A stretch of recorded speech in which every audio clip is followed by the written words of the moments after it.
स्वागत है आप सभी का एमएससीसी ब्रिजेश चौधरी यूट्यूब चैनल में। और आज मैं बातें करूंगा आप लोगों से बहुत ही महत्वपूर्ण बातें। मैं बातें करूंगा आज आप लोगों से प्रेरकत्व की, जो कि बोर्ड एग्जाम की दृष्टि से अति महत्वपूर्ण टॉपिक है।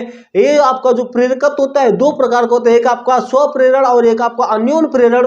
तो इस प्रेरकत्व टॉपिक का आज हम पोस्टमार्टम करेंगे और ये fast track revision class electromagnetic induction वैद्युत चुंबकीय प्रेरण, तो जो बहुत ही महत्वपूर्ण टॉपिक है, ठीक है, उसी को मैं पढ़ा रहा हूं। और आप इस क्लास में, इस वीडियो क्लास में बने रहिए, एक एक करके मैं प्रेरकत्व का गर्दा उड़ाऊंगा, ठीक है। तो आज की जो क्लास शुरू करने से पहले मैं दो शब्द कहना चाहूंगा कि अगर अकड़ तोड़नी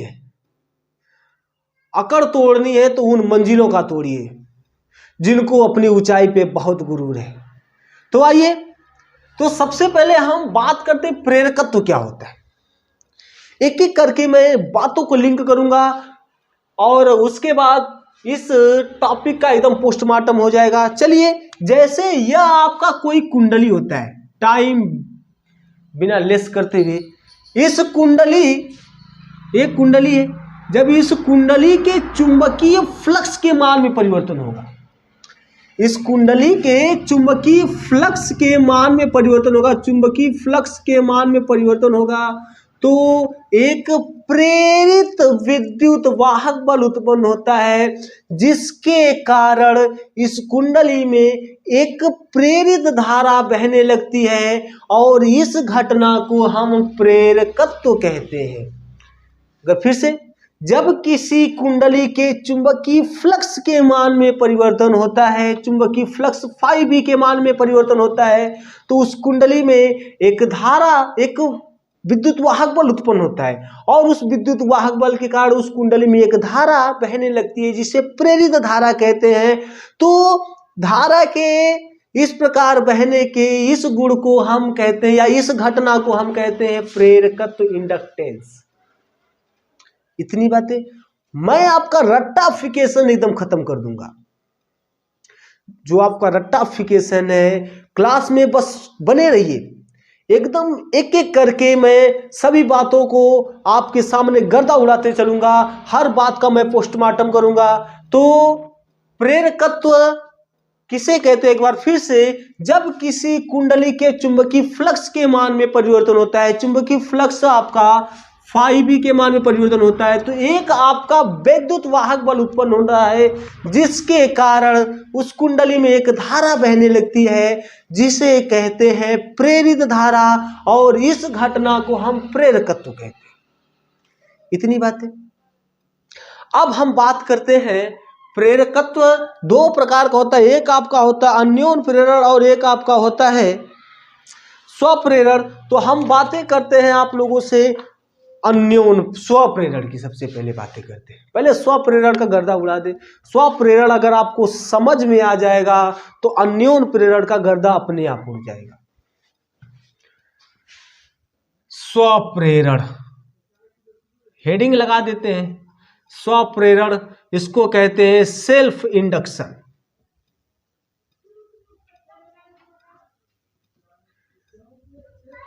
स्वप्रेरण शुरू करने से पहले मैं एक बात आप लोग को समझाना चाहता हूं। जैसे यह कोई कुंडली है, यह आपकी कोई कुंडली है, एक कुंडली है, और इस कुंडली में आपने क्या कर दिया भाई, बैटरी जोड़ दी, और इसमें आपका एक स्विच है, ठीक। अब यह स्विच अभी आपका क्या, ऑफ है, ठीक। और मान लेते हैं कि इस बैटरी की जो दक्षता है, इस बैटरी की जो क्षमता है 5 एम्पीयर की, ठीक है।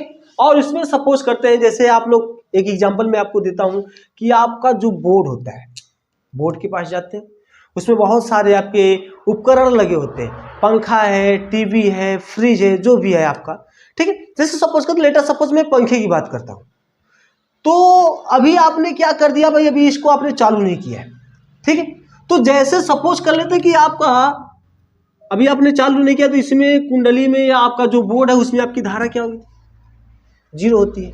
और आपने क्या कर दिया कि अच्छे से इसको आपने चालू कर दिया, तो चालू कर देते हैं तो आपका जो उपकरण होता है चलने लगता है। लेकिन आपने कभी फील किया कि वो जो उपकरण होता है धीरे धीरे बढ़ता है। धीरे धीरे बढ़ने का मतलब क्या होता है, जैसे कुंडली है इसको आपने क्या कर दिया, ऑन कर दिया, ऐसे ऑन कर दिया, तो इसमें जो धारा, इसकी जो कैपेसिटी है, इसकी जो क्षमता है ये आपकी 5 एम्पीयर की, तो इसमें जो धारा होती है ना ये धीरे धीरे बढ़ती है। ऐसे नहीं कि एक बैग आपने ऐसा कर दिया कि इसको बटन को दबा दिया और डायरेक्ट 5 एम्पीयर की धारा चलेगी, ऐसा नहीं होता है। इसको स्लो मोशन में देखते हैं, स्लो मोशन में, है ना। स्लो मोशन में कहने का मतलब कि आपका पहले 1 एम्पीयर, फिर आपका 2 एम्पीयर, फिर आपका 3 एम्पीयर, फिर आपका 4 एम्पीयर, फिर आपका तब जाके आपका लास्ट में 5 एम्पीयर होता है। और 5 एम्पीयर के बाद आपकी जो कंटिन्यू धारा होती है आपकी कंटिन्यू हो जाती है। ठीक है, तो कहने मतलब इसको हम स्लो मोशन में देखेंगे, स्लो मोशन में देखेंगे। तो स्लो मोशन में जब देखेंगे तो धीरे धीरे आपकी धारा पहले 1 एम्पीयर, 2 एम्पीयर, 3 एम्पीयर, 4 एम्पीयर, फिर आपका 5 एम्पीयर होती है। इतनी बातें एकदम मैं हर बात को मक्खन कर दूंगा। आपका जो रट्टाफिकेशन है, रट्टाफिकेशन रटना छोड़ देंगे आप आज के बाद। ठीक है, अब देखिए भाई, जैसे आप लोग एक बात जानते हैं कि जब किसी कुंडली में धारा परिवर्तन होता है, धारा परिवर्तन होता है, धारा परिवर्तन का मतलब कि भाई देखो, जब इसको आपने ऑन किया तो पहले धारा हुई आपकी 1 एम्पीयर, फिर 2 एम्पीयर, फिर 3, फिर 4, फिर जाके 5 हुई। तो जब ये कुंडली में धारा के मान में परिवर्तन होगा तो इस कुंडली के चुंबकीय क्षेत्र में परिवर्तन होगा। चुंबकीय क्षेत्र में जब परिवर्तन होगा तो इस कुंडली से बद्ध चुंबकीय फ्लक्स के मान में परिवर्तन होगा। सीधी सी बात है, ये आपकी भाई धारा जा रही इसमें, ठीक है, धारा आपकी पहले कितनी गई, 0, फिर आपका जो धारा 0 गई, 0 के बाद आपकी क्या है धारा गई भाई 1 गई। जब 1 गई तो इसके आपका जो चुंबकीय क्षेत्र है, चुंबकीय क्षेत्र के मान में परिवर्तन हुआ। और जब चुंबकीय क्षेत्र के मान में परिवर्तन हुआ तो चुंबकीय क्षेत्र के मान में परिवर्तन से इस कुंडली से बद्ध चुंबकीय फ्लक्स के मान में परिवर्तन होगा। सीधी सी बात है। फिर धारा आपकी बढ़ी 2 एम्पीयर, 2 एम्पीयर से फिर आपके चुंबकीय क्षेत्र में परिवर्तन होगा। और जब चुंबकीय क्षेत्र के मान में परिवर्तन होगा तो उस कुंडली से बद्ध चुंबकीय फ्लक्स के मान में परिवर्तन होगा। और ऐसे ऐसे आपका चुंबकीय फ्लक्स का मान जब बदलेगा, मतलब उसका मान आपका परिवर्तित होगा, तो आप जानते हैं कि जब किसी कुंडली के चुंबकीय फ्लक्स के मान में परिवर्तन होता है तो एक विद्युत वाहक बल उत्पन्न होता है फैराडे के नियमानुसार। और उस बल के कारण इस कुंडली में एक धारा उत्पन्न होती है, एक धारा बहने लगती है। और यह जो धारा बहती है यह लेंज के नियम के अनुसार चलती है, लेंज के नियम के अनुसार चलती है। और लेंज साहब का नियम मैं आपको एक एक टॉपिक से लिंक करा दूंगा। मैंने क्या कहा, मैंने आपसे एकदम सीधी सी बात कही कि जब किसी कुंडली के चुंबकीय क्षेत्र के में परिवर्तन होता है तो उस कुंडली से बद्ध चुंबकीय फ्लक्स के मान में परिवर्तन होता है, जिसके कारण एक आपका वैद्युत वाहक बल उत्पन्न होता है। और उस वैद्युत वाहक बल के कारण उस कुंडली में एक धारा प्रेरित होती है, जिस धारा को हम कहते हैं प्रेरित धारा। और इसी घटना को हम कहते हैं स्वप्रेरण। इतनी बातें। और इस धारा की जो दिशा होती है, ये जो आपकी धारा बहने लगी, इस धारा की जो दिशा होती है वह लेंज के नियम के अनुसार होती है। लेंज के नियम का कहने वाला इस धारा की जो दिशा होगी यह मूल धारा के विपरीत दिशा में होगी। इतनी बातें।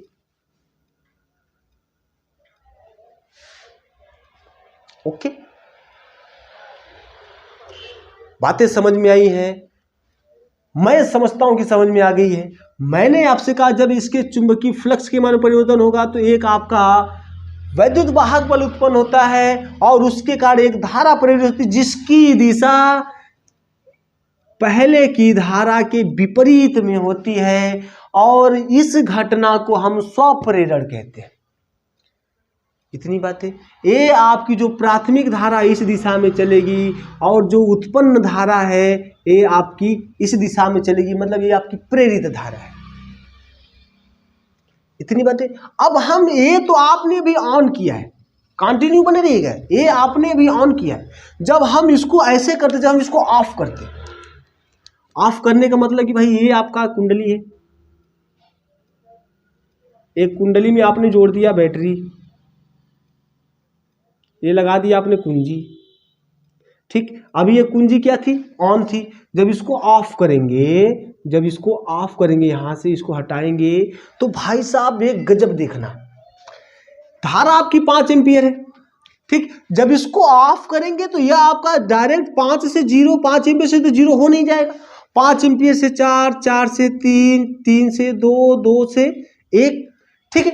अब यह आपका भाई साहब जब इसके धारा के मान में परिवर्तन होगा तो पुनः आपका चुंबकीय क्षेत्र के मान में परिवर्तन होगा, और जब पुनः चुंबकीय क्षेत्र के मान में परिवर्तन होगा तो धारा आपकी, देखिए ये जो धारा आपकी ऐसे आएगी, ठीक, धारा आपकी ऐसे आएगी। ये जो आपकी प्राथमिक धारा, जो आप धारा दे रखे, जो सेल के द्वारा, जो बैटरी के द्वारा आपने धारा दे रखी, ये धारा आपकी धीरे धीरे घटेगी। जब धीरे धीरे घटेगी तो इसके चुंबकीय क्षेत्र के मान में परिवर्तन होगा, और चुंबकीय क्षेत्र के मान में परिवर्तन के कारण इसके चुंबकीय फ्लक्स के मान में परिवर्तन होगा, और जब चुंबकीय फ्लक्स के मान में परिवर्तन होगा तो एक धारा उत्पन्न होगी, जिसका कार्य क्या होगा कि यह इसके मान को और बढ़ाए, लेंज के नियम के अनुसार, मतलब कि उस धारा की दिशा इस प्रारंभिक धारा की विपरीत दिशा होगी।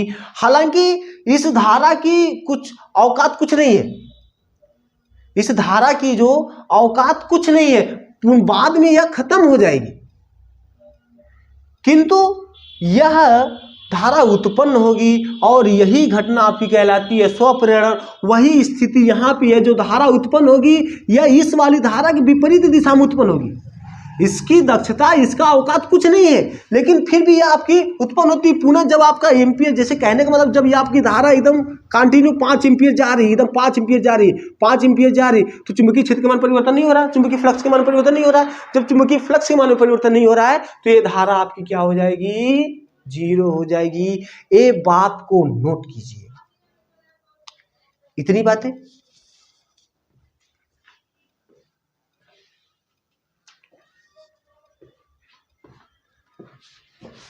ठीक है, अब हम इसका करते हैं गणितीय पोस्टमार्टम। एक बात समझिएगा,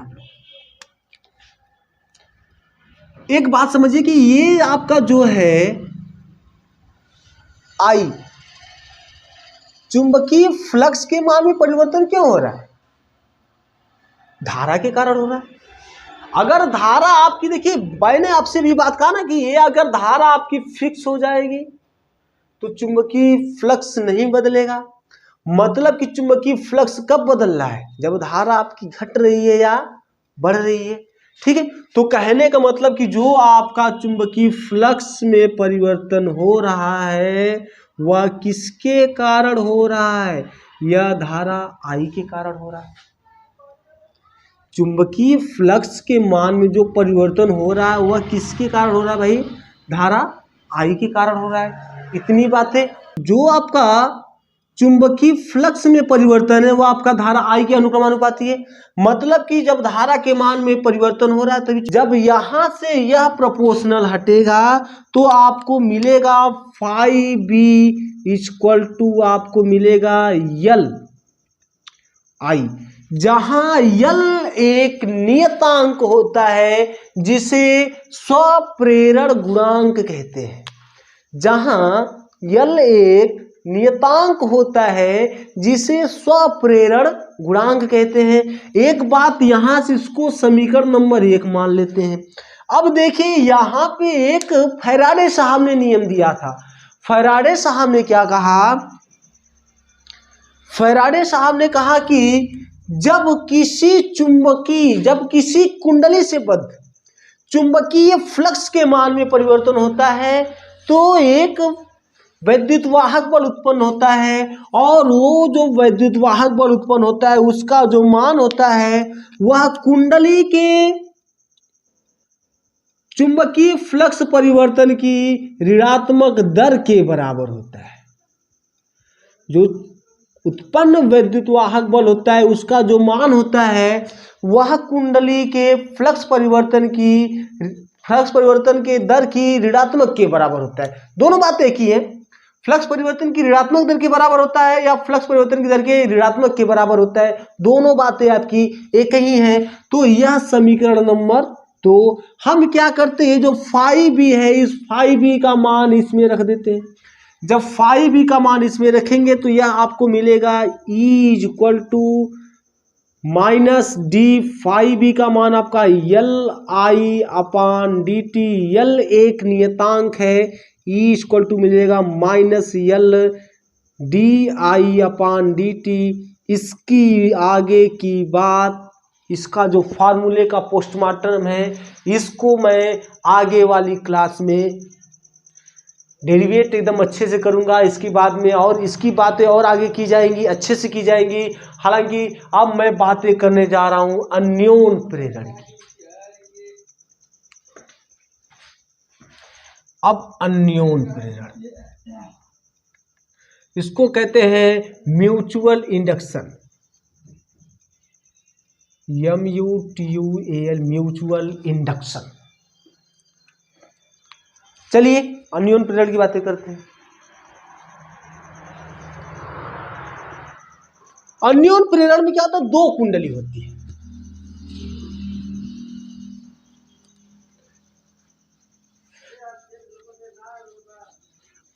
देखिए ये आपका ऐसा एक कुंडली है,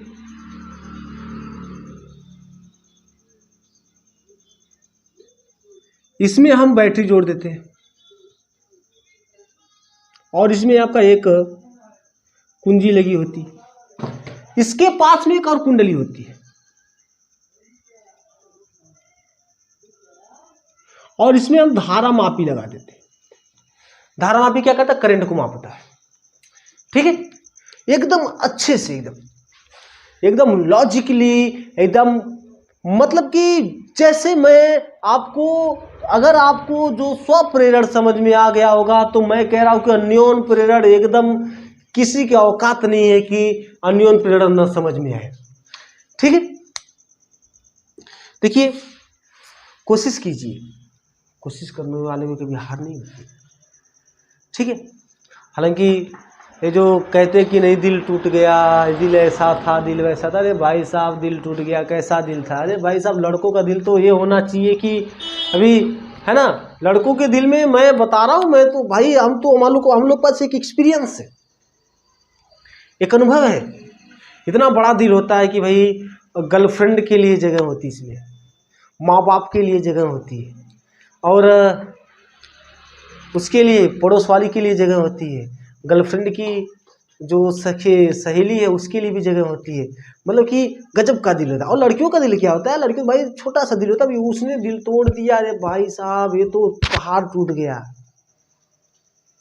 तो वो फीलिंग लाओ अपने अंदर कि सब कुछ एकदम रख लो, मेरे लिए भी जगह बना लो, थोड़ा सा मजा आ जाएगा क्लास में, है ना। रख हौसला ए मुसाफिर, रख हौसला ये मुसाफिर, दूर बहुत जाना है, जिंदगी की राहें हैं, मुश्किल ये याराना है। चलिए देखिए अब क्या करते हैं, यहाँ पे यह आपकी इसकी बैटरी की कैपेसिटी मान लेते 5 एम्पीयर की है, और अभी यह आपका स्टार्ट नहीं है।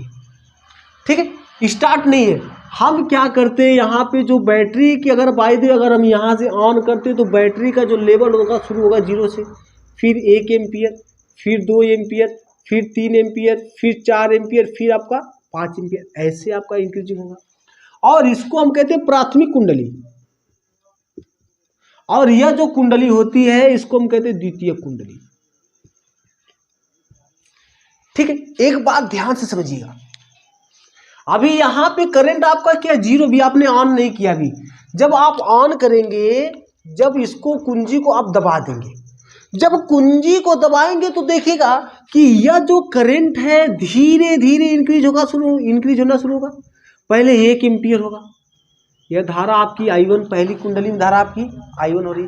तो जब यह धारा जाएगी तो इसमें आपका चुंबकीय क्षेत्र उत्पन्न होगा, चुंबकीय क्षेत्र उत्पन्न होने का और चुंबकीय बल रेखाएं आपकी आगे बढ़ेंगी, इसमें कोई परिवर्तन नहीं हुआ है, देखना। फिर आपका धीरे से करंट आपका बढ़ता रहेगा, 1 से 2 जाएगा, जब 2 जाएगा तो इसमें चुंबकीय बल रेखाएं और निकलेंगी और निकलेंगी। तो इस पास में रखी कुंडली में जब आपका ये आपकी पहली कुंडली से चुंबकीय बल रेखाएं जब आगे बढ़ेंगी तो द्वितीय कुंडली के चुंबकीय फ्लक्स के मान में परिवर्तन होगा। इतनी बात है, इस कुंडली के चुंबकीय फ्लक्स के मान में परिवर्तन होगा और इस कुंडली का जो चुंबकीय फ्लक्स है इसको हम कह देते हैं आपका φ2 है। फिर 3 एम्पियर और बल रेखाएं आगे जाएंगी और बल रेखाएं आगे जाएंगी। जैसे जैसे बल रेखाएं चुंबकीय बल रेखाएं आगे जाएंगी इस कुंडली के चुंबकीय फ्लक्स के मान में और परिवर्तन होगा। फिर 4 एम्पियर, फिर बल रेखाएं और आगे जाए और इनकी संख्या और बढ़ेगी। जैसे जैसे इनकी संख्या बढ़ेगी वैसे वैसे द्वितीय कुंडली की चुंबकीय फ्लक्स के मान में परिवर्तन होगा और जैसे जैसे द्वितीय कुंडली की चुंबकीय फ्लक्स के मान में परिवर्तन होगा वैसे वैसे इस कुंडली में एक वैद्युत वाहक बल उत्पन्न होगा और उस वैद्युत वाहक के बल के कारण एक आपकी धारा प्रेरित होती है और मतलब एक आपकी धारा उत्पन्न होती है और उस धारा को कहते हैं हम प्रेरित धारा और इस घटना को हम कहते हैं अन्योन प्रेरण।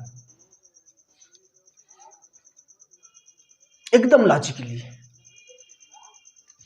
लॉजिकली है कि पहली कुंडली के धारा के मान में परिवर्तन होने के कारण इससे जो आपका इसमें जो आपका चुंबकीय क्षेत्र के मान में परिवर्तन होगा, जब चुंबकीय क्षेत्र के मान में परिवर्तन होगा तो चुंबकीय बल रेखाएं निकलेंगी और जब यह आपकी चुंबकीय बल रेखाएं आगे जाएंगी तो इस द्वितीय कुंडली की चुंबकीय फ्लक्स के मान में परिवर्तन होगा और जब द्वितीय कुंडली की चुंबकीय फ्लक्स के मान में परिवर्तन होगा तो इसमें से आपका एक वैद्युत वाहक बल उत्पन्न होगा जिसके कारण एक धारा उत्पन्न होती है और उस धारा को कहते हैं प्रेरित धारा और इस घटना को कहते हैं अन्योन प्रेरण। और जो धारा उत्पन्न होती है उस धारा की दिशा आपकी ऐसी होती है लेंज के नियम के अनुसार। लेंज साहब ने नियम कहा दिया था कि एक बार फिर से मैं लेंज का नियम बता दूं कि जिसके कारण धारा उत्पन्न होती है वह उसी का विरोध करती है। धारा ऐसे, ये धारा आपकी ऐसे, सीधी सी बात है। ये तो आपने ऑन की स्थिति थी, एक बात और हम ऑफ की स्थिति पे बात कर लेते, विचार कर लेते। भाई साहब एकदम रट्टाफिकेशन एकदम खत्म कर देना है। मैं दूसरी कुंडली बना रहा हूं, ये दूसरी कुंडली आपकी ऐसी है,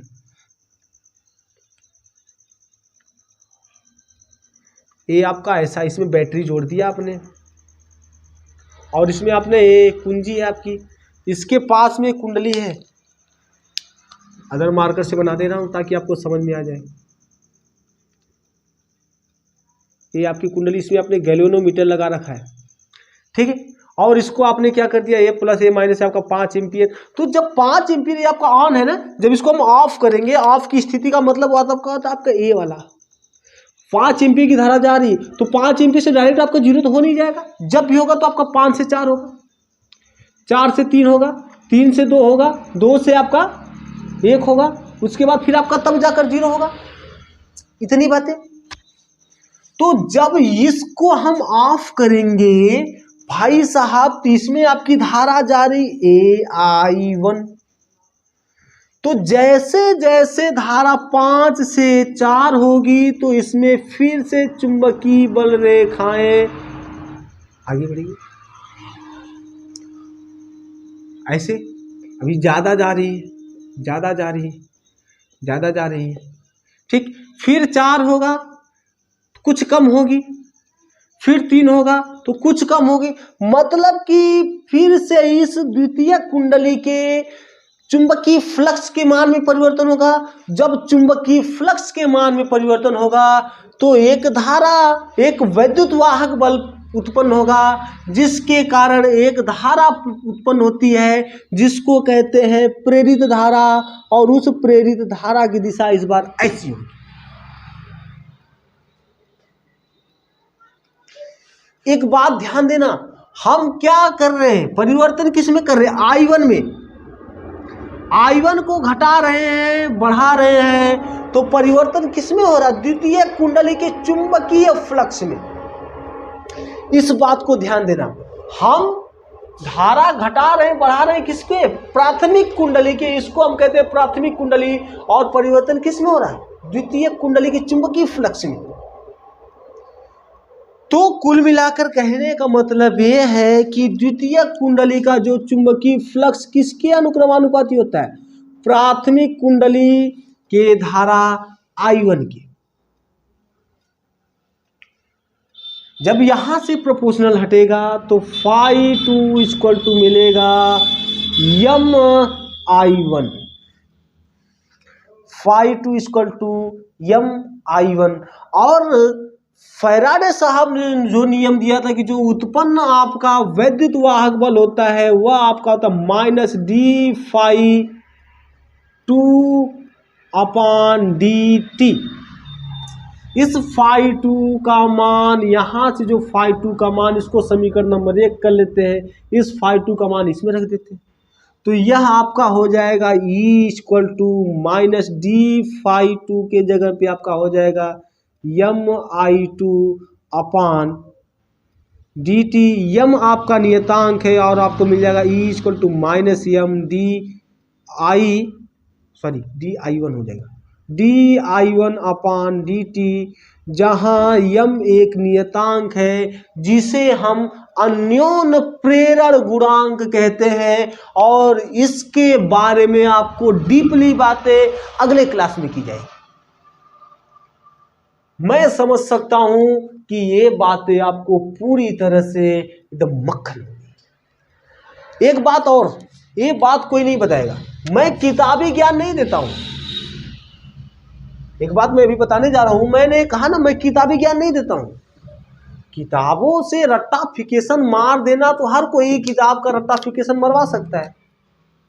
मान लो भाई किताब रखी, अगर किताब से ही अगर हमें रटना होता, किताब ये में पढ़ना होता, तो सीधी सी बात है कि हम चाहे जो पढ़ लेते, जैसे मन करे वैसे पढ़ लेते। क्या जरूरत है कोचिंग करने की, क्या जरूरत है यूट्यूब पे बहुत सारे यूट्यूबर्स हैं, बहुत से यूट्यूबर्स हैं। ये आपको कोई नहीं बताएगा, वो आपको सिर्फ बता देंगे भाई इसके चुंबकीय फ्लक्स के मान में परिवर्तन होता है, तो यहाँ पे आपका इसके धारा हम I1 देते हैं, यहाँ से चुंबकीय मान के फ्लक्स में परिवर्तन होता है। लेकिन होता कैसे, धारा में परिवर्तन होता कैसे, ये तो देखो, एक कोई नहीं बताने वाला। ठीक है, एक बात मैंने आपसे कहा कि ये भी तो ये आपका जब आपने चालू किया, जब आपने बंद किया, लेकिन बीच वाली स्थिति क्या होती है, बीच वाली स्थिति जैसे आपका कंटिन्यू आपके चुंबकीय फ्लक्स आपका ये, तो धारा आपकी क्या एकदम सेम हो जाएगी, एकदम एडजस्ट हो जाएगा इससे।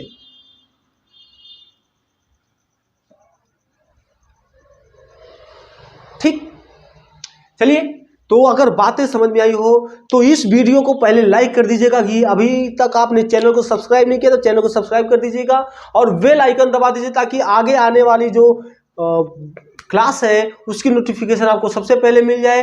ठीक, और आप हमारा हौसला बढ़ाइए, क्योंकि आपका सब्सक्राइब, लाइक और शेयर हमें हमारा हौसला बढ़ाता है।